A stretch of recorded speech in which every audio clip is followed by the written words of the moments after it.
everyone and welcome to another cooking vlog from Nurturing Homes. I hope you all are doing good. ये शाम का वक्त है और मैं डिनर की प्रिपरेशन करने जा रही थी तो सोचा आप सबके साथ भी शेयर करूं। आप में से बहुतों के कमेंट्स आए थे डिनर रेसिपीज़ शेयर करने के लिए, so here I am sharing the same. Dinner हमारा काफ़ी सिंपल होता है। मोस्टली बच्चे प्रेफर करते हैं रात में सिर्फ दाल चावल खाना। तो आज मैं तैयारी कर रही हूँ पंचरत्न दाल बनाने की, जिसमें 5 तरीके की डिफरेंट दाल्स जाती हैं। तो यहाँ पे मैंने 5 दाल ले ली हैं एंड ये वो दालें मैंने चूज़ की हैं जिनका लगभग कुकिंग टाइम सेम रहता है। तो अगर आप भी ये दाल बना रहे हैं तो यही दालें यूज़ कीजिए, क्योंकि अगर आप कोई और दाल यूज़ करेंगे, जैसे कि मान लीजिए साबुत दालें हो गई या फिर चना दाल हो गई, तो उनका कुकिंग टाइम वेरी कर सकता है और फिर दाल का आपको वो टेक्सचर नहीं मिलेगा जो एक्चुअली इस दाल का आता है। So I am going with these 5 dals जो मैंने आपको स्क्रीन पे मेंशन कर दिए थे सारे नाम। इनको मैं एक बार अच्छे तरीके से धो लूँगी और उसके बाद भिगो के रख दूँगी। भीगी हुई दालें जल्दी बन जाती हैं, तो कुकिंग हमारी फास्टर हो जाती है और गैस भी कम खर्च होती है। ये जो 5 दालें हमने ली हैं, इनको आधे घंटे भी हमने अगर भिगो के रख दिया गर्म पानी में तो मोर देन सफिशिएंट है। So to speed up my process, मैं इन दालों को गर्म पानी में भिगो के रख रही हूँ। व्हेन आई यूजुअली कुक, मैं अपनी इलेक्ट्रिक केटल रेडी रखती हूँ with the warm water to save my time and to use it handy in the kitchen while cooking as and when required. तो दाल को गर्म पानी में भिगोने के बाद अब मैं छोड़ दूंगी। साथ ही में चावल बनेंगे, इसलिए उनको भी मैं धो के भिगो के रख दूंगी। चावलों के लिए 20 मिनट का soaking time is enough. 1 cup चावल मैंने लिए हैं और 2 कप पानी में मैं इन्हें भिगो के रख दूंगी इसी कढ़ाई में। एंड लेटर ऑन इसी कढ़ाई को मैं गैस के ऊपर चढ़ा दूंगी बनने के लिए विद दिस सेम वाटर जिसमें हमने इन चावलों को सोक किया है, क्योंकि ये पानी चावलों से बहुत ज़्यादा फ्लेवर्स एब्जॉर्ब करता है। I don't want to lose these flavours, so इसी पानी में हम इन्हें कुक करेंगे। और जब तक ये भीग रहे हैं तब तक मैं करूँगी तैयारी सूप बनाने की, because before having the dinner, before having this dal rice, we'll be actually having soup. Winters have actually begun now. हालांकि पुणे में बहुत ज़्यादा ठंडी नहीं पड़ती है, लेकिन फिर भी सीज़न का टाइम है तो सूप्स पीना तो बनता है। सो ये सब भिगोने के बाद अब मैं तैयारी करूँगी आज बीटरूट, कैरेट और टोमेटो का सूप बनाने से।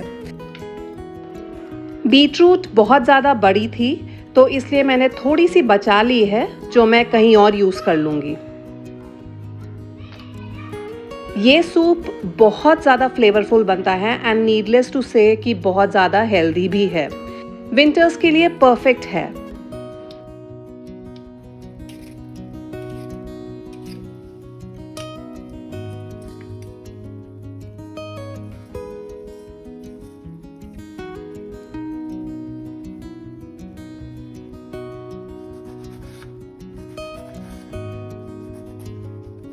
आप जैसे चाहें वैसे इन सब्जियों को काट सकते हैं, बिकॉज एज इट इज़ इनको हमें उबाल के प्यूरी ही करना है। But still I prefer chopping them small. छोटा छोटा चॉप करने से ऑब्वियसली अगेन हमारा कुकिंग प्रोसेस जो है वो जल्दी हो जाता है। तो इसीलिए मैं प्रेफर करती हूँ कि सारी सब्जियाँ छोटी छोटी जल्दी जल्दी चॉप कर दूँ। ये जल्दी से कुक हो जाएंगी और बिना मतलब में गैस भी ज़्यादा नहीं खर्च होगी।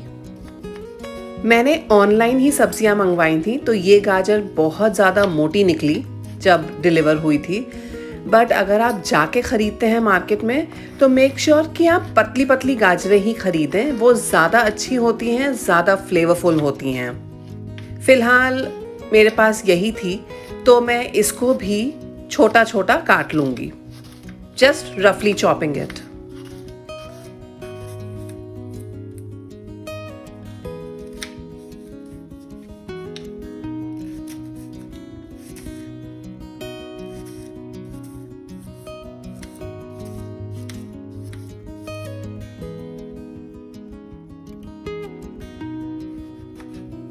And same with the beetroot.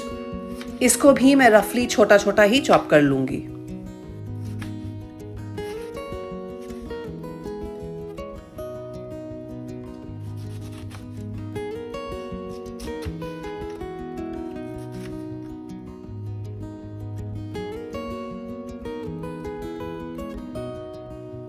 इन सब्जियों के साथ इसमें जाएगा एक छोटा टुकड़ा अदरक का भी। अदरक के बारे में आपको एक चीज़ बताती हूँ, इसको जैसे आप बाकी सब्जियाँ छीलते हैं वैसे छीलने की ज़रूरत नहीं है। जस्ट चाकू लेके इसके छिलके को स्क्रैप आउट कर दीजिए इस तरीके से, and you are good to go. ये आराम से इसका छिलका निकल आता है। पीलर तक भी आपको यूज़ करने की ज़रूरत नहीं है इसको पील करने के लिए। इसको भी रफली चॉप करके मैं इन सब्जियों के साथ ले लूँगी।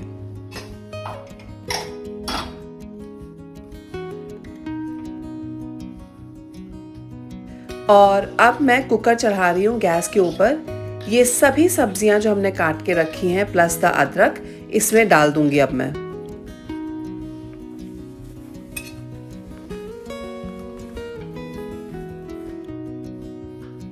और इसमें जाएगा थोड़ा सा लहसुन भी और एक बे लीफ यानी कि तेज पत्ता। गरम पानी मेरे पास हैंडी था इसलिए मैं वही डाल रही हूँ इस कुकर में।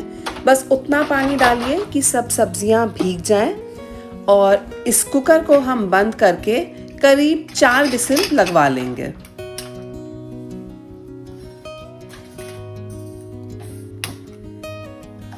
जब तक कुकर में सीटी आएगी तब तक मैं यहाँ पे प्याज टमाटर काट लेती हूँ दाल में तड़का लगाने के लिए।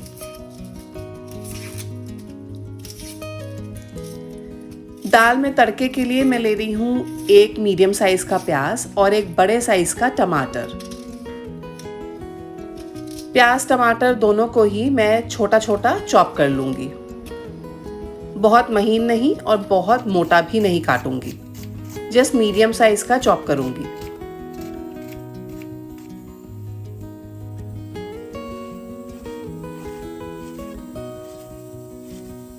और जहाँ मैं प्याज काट रही हूँ वहाँ सूप जो हमने बनने रखा था कुकर में उसमें सीटी आने लग गई है।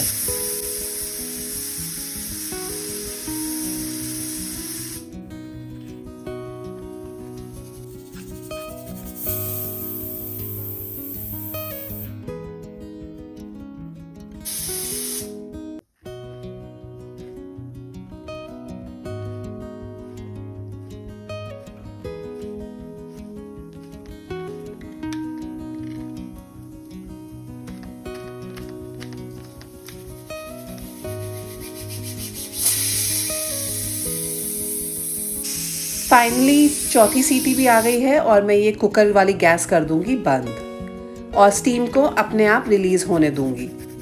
दाल में तड़का लगाने के लिए अदरक लहसुन भी जाएगा। इसका फ्लेवर भी दाल में बहुत अच्छा आता है। This is kind of a royal dal जो बहुत फ्लेवरफुल बनती है। तो 1 इंच टुकड़ा अदरक का मैंने यहाँ पे कद्दूकस कर लिया है।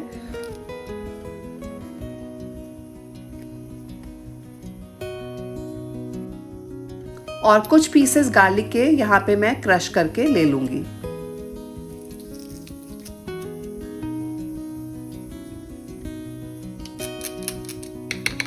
इतना महीन क्रश सिर्फ गार्लिक क्रशर ही कर सकता है, हाथ से करना पॉसिबल है ही नहीं।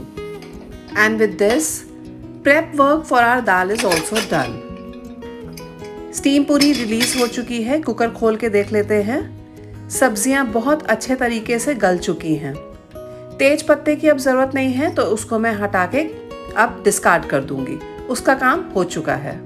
अब मैं इनको कम्प्लीटली ठंडा कर लूंगी before I actually blend them.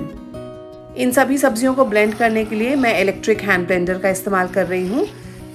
But अगर आप चाहें तो सभी चीज़ें मिक्सी के ब्लेंडर जार में डाल के ब्लेंड कर लीजिए।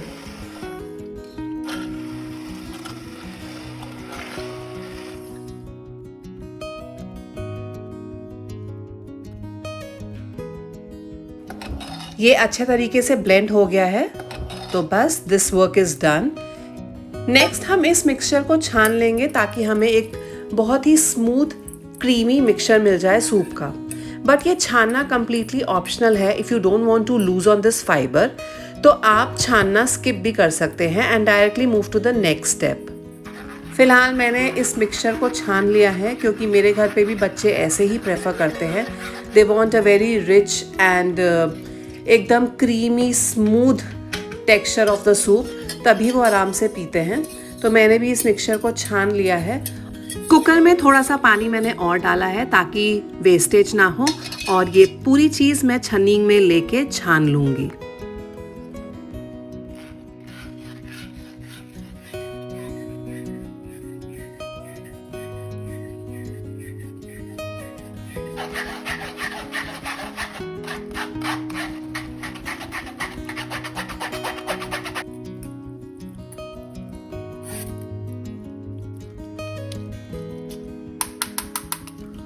इस वेस्ट को अब डिस्कार्ड कर देंगे और पैन को चढ़ा देंगे गैस पे पकने के लिए।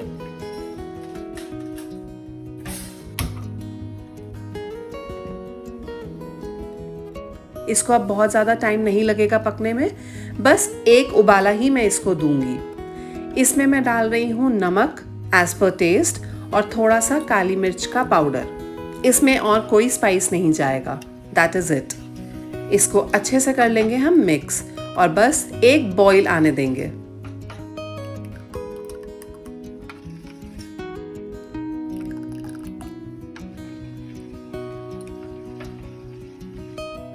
ये देखिए अच्छे से बॉईल आ चुका है।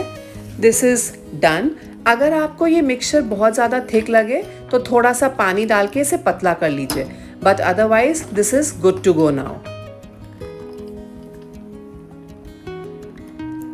ये सूप बहुत टेस्टी बनता है, बहुत क्रीमी बनता है, जबकि हमने इसमें कोई कॉर्नफ्लावर की स्लरी वगैरह नहीं डाली है। स्टिल इसके ऊपर इनको सर्व करने के लिए मैं थोड़े से मखाने टोस्ट कर लूँगी। They not only give nice flavour and crunch but also extremely healthy.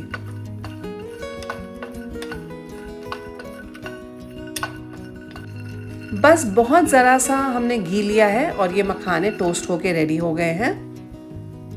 Gas को मैं कर दूंगी बंद and the soup is now ready to serve.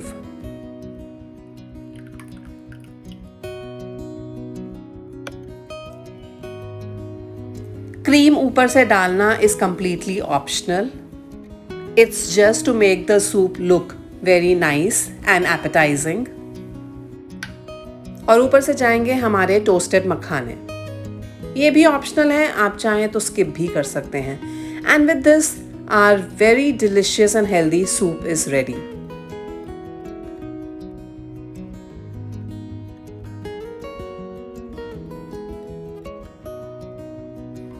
So after enjoying the soup, I am again back in the kitchen and let me show you। यहाँ पे दाल जो हमने भिगो के रखी थी वो बहुत अच्छे तरीके से फूल चुकी है। ये देखिए, actually it's more than half an hour कि ये भीगी हुई थी। अब मैं इसको बनने के लिए गैस पे चढ़ा दूंगी। Dals are best cooked in the pressure cooker only. तो ये सारी दालें मैं इसके अंदर डाल दूंगी और डालूंगी थोड़ा सा पानी, नमक और हल्दी। That is it. कुकर में और कुछ नहीं जाएगा।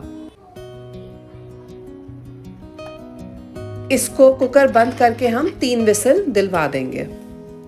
साथ ही में दूसरे गैस पे मैं चावल बनने भी चढ़ा दूंगी और चावलों में डालूंगी थोड़ा सा जीरा और नमक। इसको ढक के पकने देते हैं। और अब तीसरी गैस पे मैं तैयारी कर लूंगी दाल में तड़का लगाने की।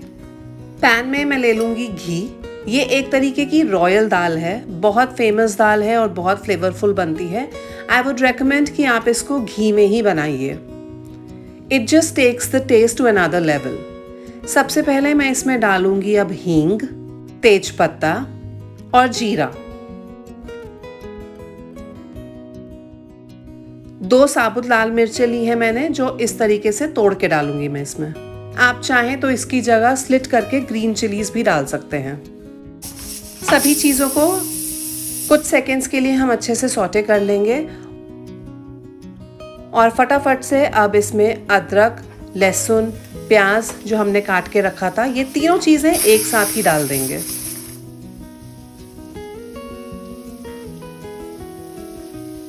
प्याज को हमें तब तक पकाना है जब तक ये ट्रांसल्यूसेंट ना हो जाए।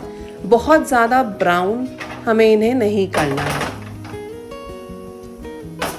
चावलों को चेक कर लेते हैं, ये अच्छे तरीके से बन गए हैं। जब चावल आपके गरम हो और जस्ट बन के रेडी हुए हों तो इस तरीके से एक फोक से इन्हें हिला दिया कीजिए। गरम गरम चावलों को हिला देंगे तो इनकी बड़ी बड़ी गुठलियाँ नहीं बनेंगी और वो खिले खिले रहते हैं। And the rice are done. यहाँ पे प्याज भी हमारे ट्रांसल्यूसेंट हो गए हैं, तो अब नेक्स्ट मैं इसमें टमाटर डाल दूंगी कटा हुआ। And then mix mix mix. अब मैं इसमें सारे मसाले डाल रही हूँ। सबसे पहले लाल मिर्च का पाउडर, देन अमचूर पाउडर, धनिया पाउडर, थोड़ा सा गरम मसाला। पानी डाल रही हूँ थोड़ा सा ताकि स्पाइसेस जले नहीं और ये मदद करेगा सारा मसाला पकाने में।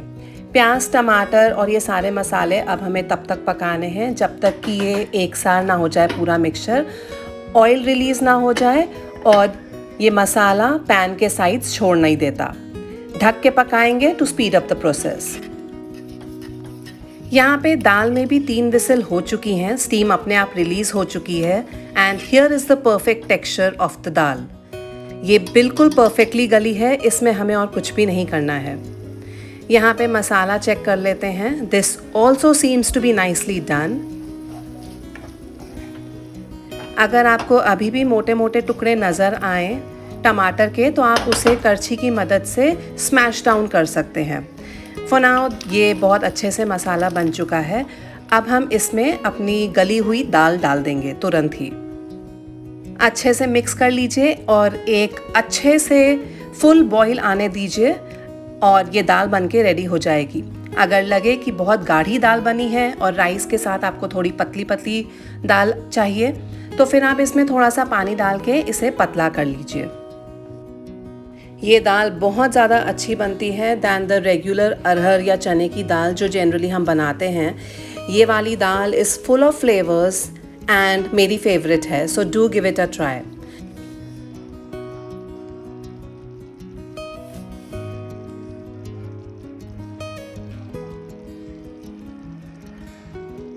ऊपर से बस मैं गार्निश कर रही हूँ कटे हुए धनिए के साथ। This doesn't need anything else and is now ready to serve गर्मा गर्म। Now this is what I call is comforting food. Simple, healthy and very fulfilling meal. There is nothing more that I need for dinner. Dal rice is an all-time favorite. You can also top it up with ghee. Generally मैं बच्चों को ऊपर से घी ज़रूर डाल के देती हूँ। And this is now good to serve.